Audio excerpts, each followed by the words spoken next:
So, Linden, again, thank you so much for being here, bro. I really appreciate it. I came across your videos, a couple weeks ago, and I've always been huge in the making money online type stuff, and the big guys like Sebastian Georgiou, Iman Gadzi, and all those guys. And I think your one of your videos was recommended just on my browse page, and I fell through the rabbit hole. It's like it's always a good thing when you can find a creator and then like binge their stuff. And that's exactly what kind of led me to inviting you on the podcast. And I just wanted to have you on and talk a little bit about who you are and how you got into YouTube and how you plan to kind of scale in the future. Maybe some things about SMMA, but I guess a good place to start is tell people if they don't know who you are, who you are. Yeah, so my name is Linden Chasteen. I've been making content for about 2 years, and I also run an SMMA. Nice. Yeah. Yeah, Yeah, that's and kind of how I'm I 21. What? 21. Yeah, I'm 21, and I live in Thailand as well. Oh, cool. I've always wanted Yeah. to go to Thailand. I've always wanted to travel. I'm envious. Kicking it off, man. How did you get started with SMMA? And I guess, how did you find out that this is something you wanted to do and pursue and scale? And, how'd you get to where you are today? Yeah, for sure. So about 2 years ago, maybe 3 years now, I was sitting in class. I was in high school at the time. It Hmm. was my junior year. So it was history class, third period history. Hmm. And the teacher of that class, he said something that completely just changed my life. He just casually mentioned a Roth IRA in the middle of the class and kind of he didn't explain really what it was, but he was just like, Hmm. all he said was, if you want to get ahead, just open a Roth IRA. And I was like, my 18, not even 18, I think I was 17 at the Hmm. time. My 17-year-old brain was like, huh, I want to get ahead in life. So I was like, let me think about that. And so I went up to him and I asked him at the end of the class, I was like, so what is a Roth IRA?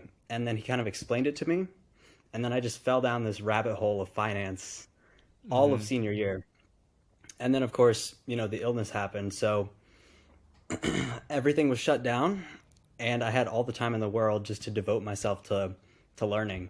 It was the first time in my life that I felt like I was really passionate about the stuff that I was learning about because it was actually practical to me, and it was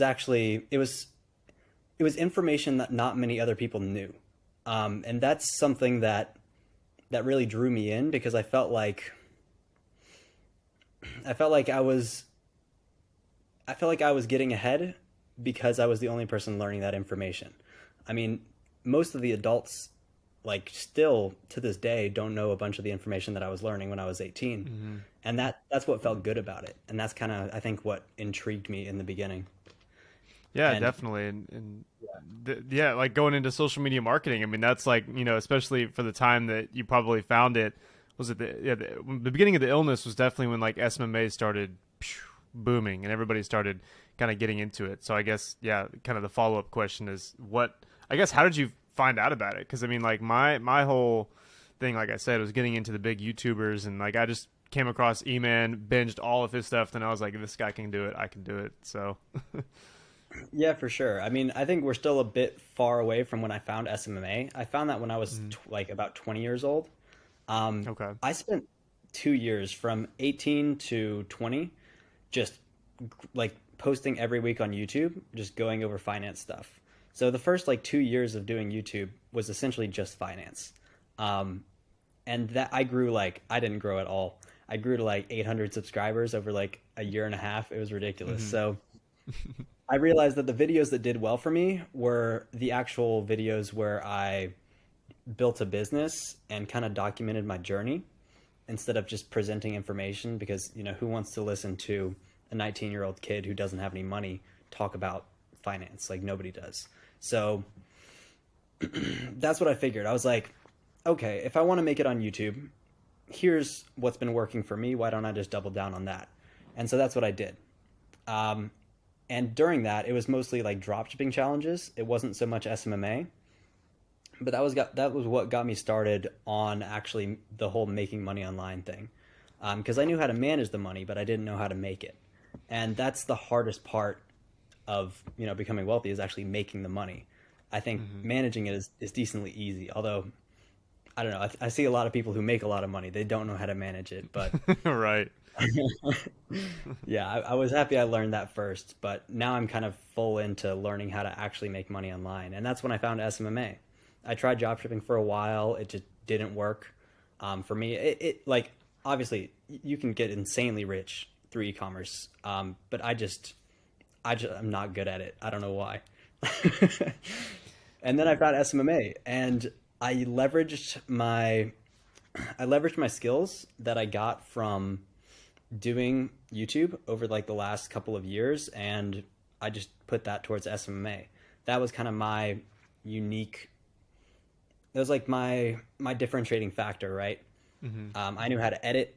I knew YouTube, and I just went full into that. And I got into short form content before everybody else did. Before it was like popular.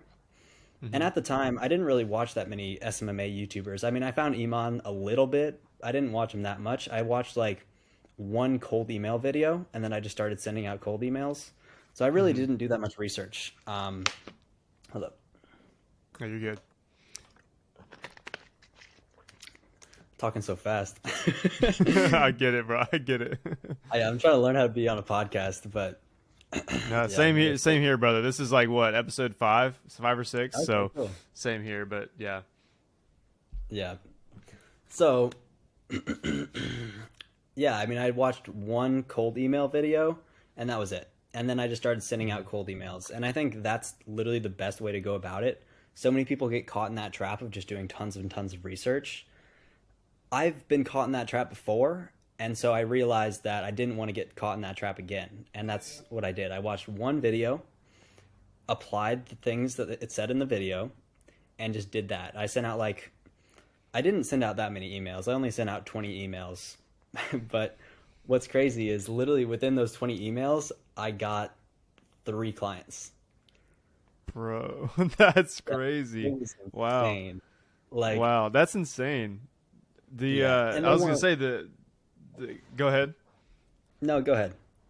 I was just gonna say that's like a lot of people will send that. Well, especially well, I mean, if you got ahead of it, then I can understand it a little bit better. But people will send out thousands of emails and not land anything, and so it's amazing that for 20 emails landed you. I can't remember. I was watching recently. What was it? The Twitter SMMA that you started, Mhm. and you sent out 100 emails and got a client. And I know there's people that were watching that. They're like, "Bro, I've sent thousands and haven't even gotten a response. Like, how does this guy Yeah. land a client after 100 emails?" So, super super impressive. But I'm sorry to cut you off. Continue. No, you're good. Yeah. I mean, I appreciate that. Literally, it's the only reason people have trouble is because they do the same thing as everybody else. Hmm. Um, the reason why I had that success rate was literally because I was one of the only people doing it, and I was extremely overqualified for that role. Um, I charged a lot of money per short. People now I think are charging like $20 to $40 per short. I was charging Hmm. $100 per short, um, and I was only going after people who could afford that price. I get emails like every single day, probably 4 or 5 emails of people trying to do short form content for me, and I'm like, dude, you're pitching the wrong person. Like Hmm. like I have like 7K. You need to be going Hmm. after people with 7 mil. Um, and that's what I did. I just went after people at the bare minimum 1 million subscribers. Hmm. And also, hold up, I got a plane coming over. I hear it. Yeah, that's interesting. I think that there's a ton of well, and here's the thing too, is I'm not even at 2K. I mean, like I'm on my way, but I get the same. I get like 2 to 3 emails a day, and my mindset is like people like you and me. I think yeah, run an SMMA, and I think that they probably have in their mind like, oh, these guys can pay for it, but like YouTube for me is kind of a creative outlet as opposed to something that I'm gonna put money to. Whereas I think you're right. It's like the people with millions of subscribers who are, especially at 1 to 2 million, who are wanting to scale to 10 million, are more than willing and able to invest that kind of money. So, yeah, your strategy was flawless, and I think for anybody watching, especially starting a short form agency nowadays, go higher, shoot higher, because I guarantee you, I think there's a lot of people that probably have the same mindset that's like, oh, everybody's going for the big guys. Like, I just want to go for these guys. No, like there's a lot of people with 1 million subscribers, or at the bare minimum, like 500,000. So I think there's a lot to make off it still. But yeah, not being saturated and having the same offer as everybody is kind of important to scaling. Yeah, and I think a lot of people just don't have confidence in themselves. Like people shoot for lower quality clients because they think they have lower quality work. And I like I think the best way to learn is literally just plunge right into the deep end.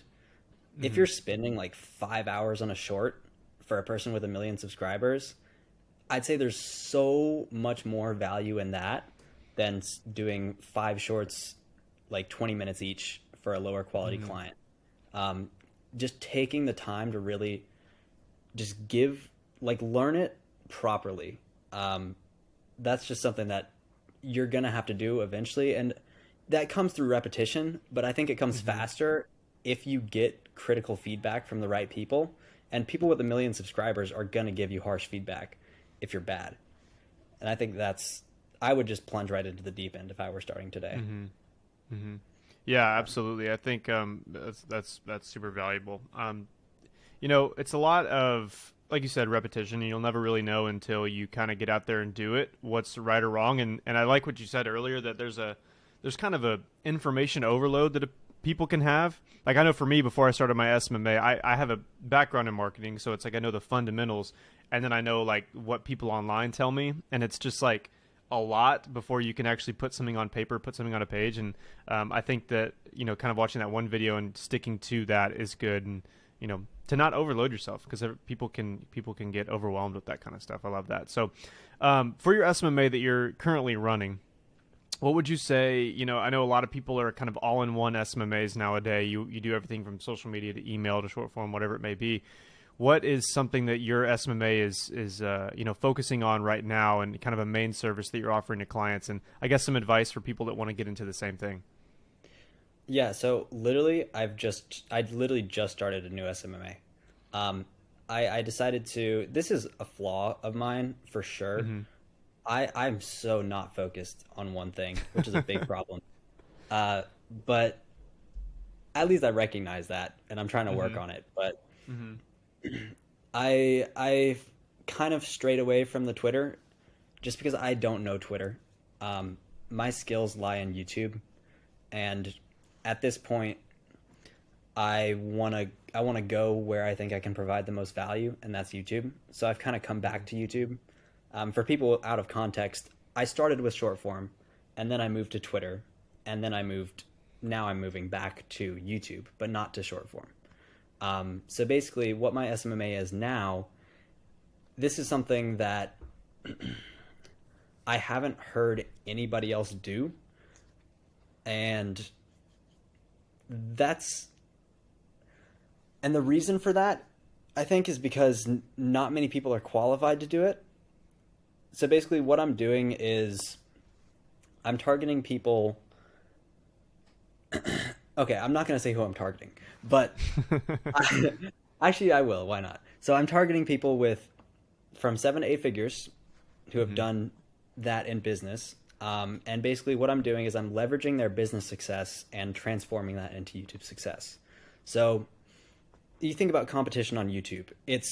There's so much competition, but there's almost zero competition for people who have made over $1 million, because there's not that many people who have made over $1 million. And especially in the information space, there is such a unique opportunity for those creators, or for those business people who want to be creators, to actually come in with credibility. I mean, you look at what Alex Hormozy did. I mean, he came up so fast, kind of. I mean, he also posted content like for a long time beforehand, but once I think he started getting serious about it and hired like a media team, he exploded. And I think there's a big opportunity for anybody who actually has done stuff outside of social media, like has actually built like a proper business, to leverage YouTube to expand, whatever impact they want to have on the world. And so that's what I'm doing. I'm essentially just a full service YouTube automation. I manage the editors, I manage the script writers, I manage the thumbnail designers, and even in the higher tier packages, we have animators and oh my God. Hello. Wait. My mind is, I just had a brain fart. My mind is like gone right now. Hold up. You're good. That's okay. The Okay, well, we'll have YouTube animators space. and another other people. Mhm. Yeah, yeah. Leave it general. Leave it general. Yeah. But essentially, it's a full service content automation like agency. Hmm. Yeah. Yeah, that's super cool. I love that idea. I don't, like I said, I don't. It's the first time I've heard of anything like that. It's very unique, and I think I was watching a video. I can't remember who was it recently that was saying. It was saying pretty much that to stick out from the crowd, and especially when you're outreaching to people, cold email, whatever it may be, DM, everybody's offers the same, especially in the short form space where it's like, people like you and I get emails every day that's like, I want to do short form for 2 weeks, and if you don't like it, you get a full refund, or like, I'm going to do it for free. And it's like, that is good. It's a good offer, but it's just so incredibly saturated right now. I think sweet spot is finding something that people don't do a lot that's valuable, like a YouTube automation, SMMA, that I don't feel like a lot of people are qualified for, but then there's people like you who have done it, who have run it, and think that that's where their skill set lies, and then like a good offer. So it's like you mix the two, and then you talk to qualified leads. I mean, that's a money-making machine. I think that there's a lot of value behind that. Looking forward to seeing that progress, because like I said, that's the first time I've heard about that. So I think it's a great idea. I think you're going to see a ton of success in that. In the SMMA space, I guess in general, where do you see it going this coming year? Because I know that there's different trends, right? I mean, it used to be, people call it SMMA, social media marketing or management agency, and it's like rarely anybody nowadays is doing social media management because it's like so saturated. So it's like Yeah, 2020 was social media management, 2021 I felt like was ads, 2022 was short form comedy. Where do you see it going this coming year? And I guess, with the rise of Chat GPT, do you see that having any play in it? I don't think ChatGPT will have much to do with it at the moment. Hmm.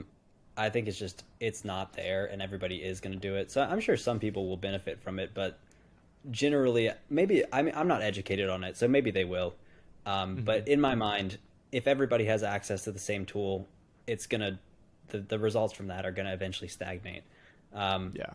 However, as far as SMMA, I mean, I've seen a lot of people doing like more like lead gen agencies and like Mm. having that offer where they book meetings and charge for it. That's where I think a lot of people are going to go, um, because generally it doesn't require that many skills.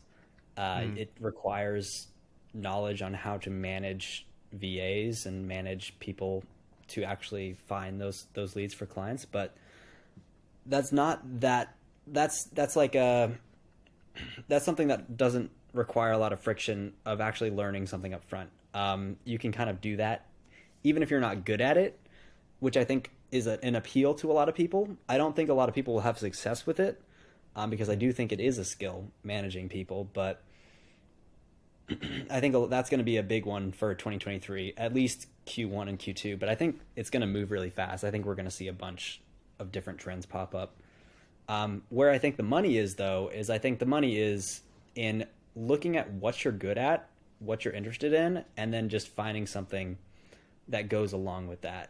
Like that's something that I've learned is just if you go where everybody else is going, it's just not going to work. Hmm. Yeah, absolutely. I like that, and not kind of staying with the mass. I think there's a lot of people that see people make money with SMA and just do it because they see people making money, not necessarily because they'll be good at it or they're even interested in it. So I love that. Straying away from the SMA space, going into more personal brand, the fun stuff. I love this stuff. I was talking to somebody that I've got a podcast coming this week with, who's also a YouTuber, and we were talking about just, he also runs a social media marketing agency all in one, and then he also runs a YouTube channel, and we were talking about how fun it is. So much fun, right? I mean, it's like Yeah. it's kind of a creative outlet, like I was saying earlier, and I think that watching your videos, I was very impressed with multiple things. I was hooked. That was very bingeable, and right when I finished the video, I wanted to watch another one. I was impressed with your editing, your video skills, and I think that's something that I think a lot of people are going to see this coming year. And I've betting on your ultimate success this 2023 because it is going to be you're providing it. I think here's the masses, and then here's your type of content. So I wanted to get into maybe you touched on it a little bit earlier, but what do you think was a motivation for you to start making YouTube videos, or what was something that you found maybe as a kid that was like you're interested in giving this a try, and then kind of how have you evolved in your skill set to kind of get to where I guess you're able to run a YouTube automation SMMA, where like you're kind of learning all that stuff in a slow process and getting to where you are now. So I know that was kind of a big question wrapped in one, but I guess a simple way to ask it is, how did you get so good at YouTube, dude? I appreciate that, first off. Yeah, I mean, I still have a long way to go. I'm nowhere near where I want to be. I think on YouTube, your channel is a representation of how good you are.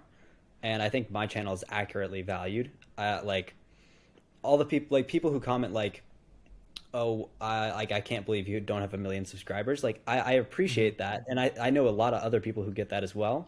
But I think that YouTube is 100% like your subscriber count and your view count is 100% equivalent of your actual like value and like, your skill set on the platform. But I found YouTube by accident. Like, I mean, I've been watching YouTube all my life. Like, that's one thing.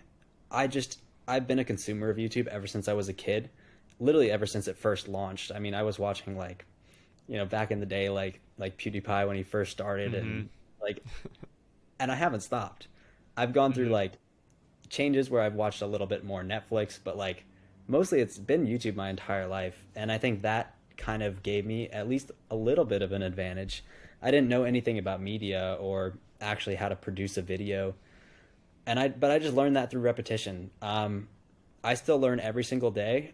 Like I'm in multiple, YouTube courses, and every day at breakfast, I just watch a lesson. I think that's the best way to learn. Literally just do something that gets you better every day. That could be creating. I think a mix of creating and learning is the best way to go about it.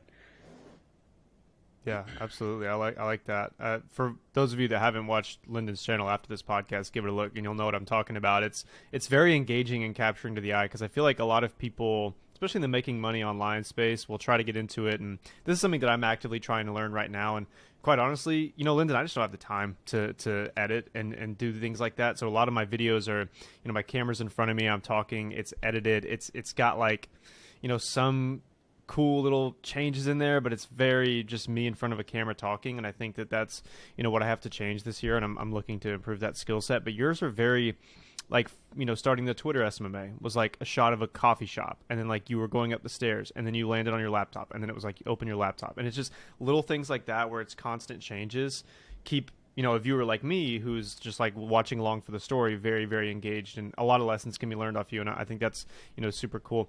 What's your plan for 2023? Where do you have a goal in mind where, by the end of 2023, do you have something that you want to hit, or maybe a revenue goal, or, anything kind of encompassing your overall personal brand? So I typically don't share my goals, but what I will say is this year I've been trying to do more like action-based goals, in terms of my goal. For example, this is a goal I can't share. My goal for YouTube is to post 2 videos per month. That's my goal. If I can do that, I'm pretty happy. And like you said, the videos that I make, they take a long time. Like, the 30-day challenges, I actually do them for 30 days. It's not like I don't. So it takes a while. I'm trying to at least get 2 out per month. And I need to figure out a more scalable way of doing content than a 30-day challenge, supplementing that kind of content in there as well. But I'm experimenting with some things, and yeah, I just want to get better at YouTube. I want to get better at business. That's it. I mean, I just want to improve. Yeah. I think everybody does, man. That's good goals. Are you on other? And I apologize if you are, and I haven't looked into it. But are you on any other platforms as well, or is YouTube kind of your main source of content? Yeah, it's all YouTube right now, but I am going to start supplementing my long form content with short form. This is a YouTube secret for everyone listening. Short form, it's really, really powerful if you don't overload your feed with it. If you're trying to become a long form creator, like doing 1 to 2 shorts, I would stick with one just because I'm safe. One short per video is like the sweet spot. If you can upload one Hmm. short per video, preferably teasing the video that's coming up, that's a really good way to just add an extra video onto your repertoire and onto your schedule and just get more views. It's easy. And you can post Hmm. it across TikTok too. Yeah, yeah, that's cool. Um, Straying away from the YouTube side, is there anything in the background other than your social media marketing agency, other than YouTube, where you're kind of you're wanting to build? And you don't have to share if you do. I know I've had people that are like, yeah, I'm making something, but I don't want to share it quite yet. Is there something that maybe you have in the works, or like a coaching, anything that you'd want to achieve this coming year? Um, Yeah, I'll go into another thing I work on in one Hmm. second, but I just want to touch on like the coaching thing. Um, I I've thought a lot about coaching, and I want to hit 10K a month on my agency before I even start thinking about it. Hmm. I think that's just I just want I see the long term in it, and I don't want to I don't want to sell it now, even though I could. Um, like I think if you're not actually qualified, Mm. you should do it. Yeah. So once I hit 10K per month, though, y'all hit me up on Yeah. Instagram. Definitely. But yeah, so as for other stuff, building in the background, I have an Instagram business. This is a great business model for people who are just getting started. It's actually one that you can start if you don't have any skills. Hold on, I'm gonna wait for this plane to go over. One No second. worries.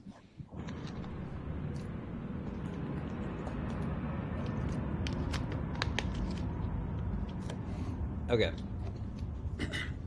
so there's this thing called Reels bonuses. They have it across everything. Like Snapchat Spotlight is like the Snapchat version. Obviously, you have the TikTok like creator fund. I think that's what they call it. Hmm. Um, yeah, you have it across everywhere. Facebook, YouTube. I just do it on Instagram. We're trying to move over to Facebook because there is a lot of money there, but that's actually where I make like half of my money. Is from this Instagram business. Essentially, what we do, we just buy pages that have bonuses on them already, and each bonus page pays you around like $500 to $800 per month. So it's pretty good. And like these pages, people don't know about bonuses really, so you can buy them for anywhere from like $300 to $400, which is insane. Like that for an asset that'll cash flow more in like more than you paid for it in the first month. Mm. That's ridiculous. And so that's what we've been doing. We've just been buying up a lot of these pages, and it's not like a secret. Like anybody can go out and do it. Just message a bunch of people on Instagram. Be like, hey, let me see your monetization page. Do you have bonuses? And then if they say yeah, then you're like, um, you know, I'll give you an offer right now. If you want it, then you can sell me the page. If not, that's okay too. And then start building up a repertoire of those pages, and you can hit like I knew a guy who was doing like 20K a month doing that. It's ridiculous. And I just have one of my really good friends manage all the pages for me. I haven't looked at any of them in like 3 months. Um, and yeah, like it's completely passive for me, which I think is it's really cool because like a lot of people say they don't believe in passive income, but legitimately, I haven't looked at this in like 3 months, and I get paid like around 2K per month. Nice. Yeah, that's I didn't even know about that. That's awesome, dude. Yeah, it's Cool. a And super very niche thing. very valuable. Yeah, very valuable information for anybody that's watching wanting to get into business. I'll kind of end it with this and I ask everybody that I have on this, and if you're comfortable sharing, then go ahead, and if not, maybe like a range. But what is your goal for revenue that you want to make in 2023? Um, I am not going to disclose it. Okay. Okay. Fair At enough. least 6 figures. Okay. Yep, that's Yeah. fair. That's fair enough. Yeah. Well, Lyndon, thank you so much for coming on, man. I think, like I said, Thanks for having me. if you haven't, of course, man, and if you haven't checked out his channel, all links down below. But I think I speak for everybody that watches my channel that says when I say very much looking forward to 2023 and what it has in store for you. Because, like I said, I'm a firm believer that people who create high quality content are kind of destined for greatness, and the amount of value that you're providing as well as the quality in your videos is just kind of it's gonna hit. So keep it going, and I'm very much looking forward to it. Dude, I really appreciate that. Keep going with the podcast too. It was really, really fun to be on. Thanks for having me again. Of course, bro.